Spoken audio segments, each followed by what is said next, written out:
तो फ्रेंड्स, आज हम देखते हैं जो शेयर बाजार में जो शेयर्स होते हैं उसके जो प्राइस है ऊपर नीचे होते हैं। तो वो क्यों होते हैं, उसका मूल रीजन, मेन रीजन क्या है। उसका जो प्राइस है ऊपर नीचे होता रहता है, फ्लक्चुएट होता रहता है शेयर का प्राइस। और शेयर की फेस वैल्यू क्या होती है, उसको डिटेल्स में समझते आइए। तो फ्रेंड्स, जैसे कि मैंने आपको बताया फेस वैल्यू के बारे में, तो फेस वैल्यू के बारे में समझते हैं।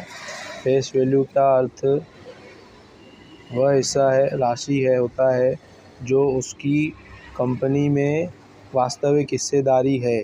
जैसे आप कोई शेयर 1417 रुपये में ख़रीदते हैं जिसकी फेस वैल्यू 1 रुपया है, तो कंपनी में उसकी वास्तविक हिस्सा पूंजी 1 रुपया ही है। आप पूछेंगे 1416 रुपया कहाँ गए।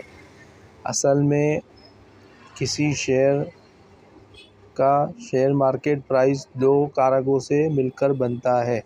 शेयर का जो प्राइस है दो घटकों से मिलकर बनता है। दो घटक जो है वो कौन से हैं, आइए देखते हैं। Market price is equal to face value plus premium.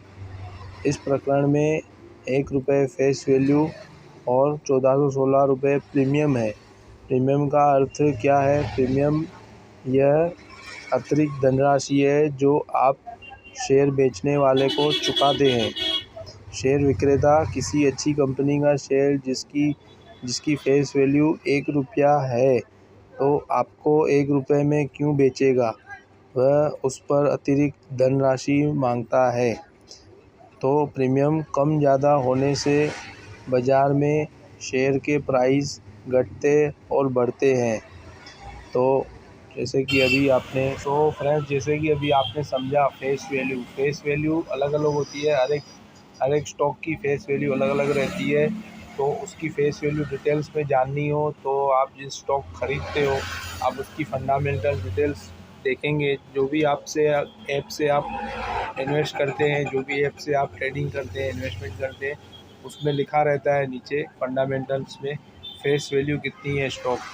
यहाँ अगर आपको वहाँ पे नहीं दिखा रहा है तो आप बीएससी की वेबसाइट पे जाके या एनएससी की वेबसाइट पे जाके सर्च कर सकते हैं कि स्टॉक की फेस वैल्यू क्या है। और जो स्प्लिट होता है, स्टॉक स्प्लिट होता है, मतलब डिवाइड होता है, तो वो भी फेस वैल्यू डिवाइड होती है। समझो स्टॉक की फेस वैल्यू है 10 रुपया, तो अभी उसको स्प्लिट किया यानी डिवाइड किया गया, तो डिवाइड बाय 2 किया गया, तो उसकी फेस वैल्यू 5 रह जाएगी, क्योंकि 10 फेस वैल्यू थी पहले, उसको डिवाइड किया तो 10/2, तो उसकी फेस वैल्यू 5 हो जाएगी।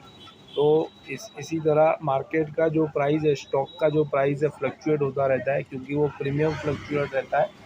तो प्रीमियम कैसे निर्धारित किया जाता है? प्रीमियम निर्धारण करने के लिए जियो पॉलिटिकल न्यूज़ है, कंपनी की न्यूज़ है, कंपनी की ग्रोथ है, कंपनी की प्रॉफिट एंड लॉस थियरी है। तो इसी 3-4 मापकों के हिसाब से वो स्टॉक ऊपर नीचे चलता रहता है। जैसे जियो पॉलिटिकल न्यूज़ बहुत ख़राब आ गई तो स्टॉक तब भी गिर सकता है, या फिर कंपनी के नफ़ाकारकता के रिजल्ट्स ख़राब आ गए तो तब भी स्टॉक गिर सकता है। तो ऐसे ही आपको ध्यान से समझ के स्टॉक मार्केट में निवेश करना चाहिए। रिस्की तो सब बिज़नेस रिस्की है, ऐसा कोई बिज़नेस नहीं है जिसमें रिस्क नहीं हो, पर समझ के सीख के किया जाए तो बढ़िया है, कोई दिक्कत नहीं है। और अगर ट्रेडिंग में आपको करना है तो ट्रेडिंग आप तुरंत स्टार्ट ना करें, पहले एसआईपी स्टार्ट करें, फिर इन्वेस्टमेंट स्टार्ट करें स्टॉक्स में। फिर उसके बाद 5-6 साल 10 साल के एक्सपीरियंस के बाद आप ट्रेडिंग में हिस्सेदारी लें तो ज़्यादा अच्छा है। बाकी तो अकाउंट खुलते ही आप एफएनओ स्टार्ट कर सकते हैं, ऐसी कोई बड़ी बात नहीं है ट्रेडिंग की। बट थोड़ा समझ के रिस्क लिया जाए तो बेटर है। तो दोस्तों, हमारे साथ इन्वेस्टमेंट स्टार्ट करना है, SIP investment, long term fix income investment, बहुत सारे ऐसे इन्वेस्टमेंट हैं जो फिक्स इनकम वाले आते हैं, तो उसके लिए हमने ये नंबर शेयर किया हुआ है। और हमारी ज़्यादा डिटेल्स हमारे होम पेज पे दी हुई है, लोकेशन डिटेल्स भी दी हुई है। तो अगर ऑनलाइन से हमारे साथ जुड़ना चाहते हैं तो कॉन्टैक्ट नंबर दिया है, व्हाट्सअप कर सकते हैं। मिलते हैं दोस्तों, धन्यवाद, जय श्री राम।